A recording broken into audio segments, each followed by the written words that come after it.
1 year ago, we told you how neighbors in Ardmore Place in Buffalo worked together to restore their cobblestone street. The city agreed, and the neighborhood is now thriving. Could we see more of these brick streets in Allentown? We sent News 4's Rachel Kingston to find out. She joins us from the newsroom now. Rachel? Don, many of Allentown's streets were laid in the era of brick roads between the 1860s and 1900. But it's not all about looks. Bringing them back would be dependent upon certain engineering and design features.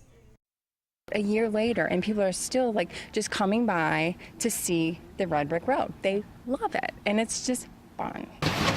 1 year after being restored, the bricks of Buffalo's Ardmore Place have held up beautifully.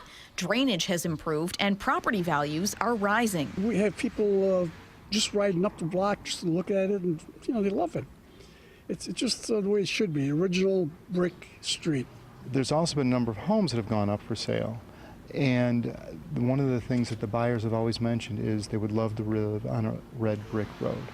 And it's a day or two on the market and then they're sold.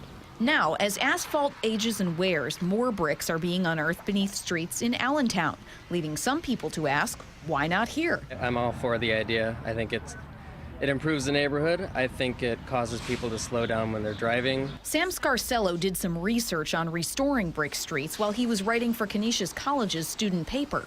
He discovered there is a substantial upfront investment. But in the long run, it requires less maintenance. It lasts much longer than asphalt. I think that the homeowners and the residents would be thrilled and welcome it if it were found to be there and if it was feasible to restore it.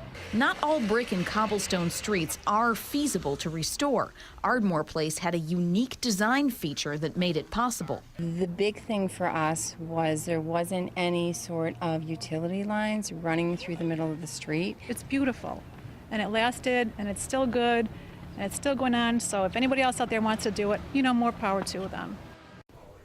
One place you won't see bricks restored is on Allen Street itself. That's because next June, construction will begin on a complete redesign of Allen, making it Buffalo's only curbless street and extending a pedestrian walkway into the medical campus. Rachel Kingston, News 4 at 10.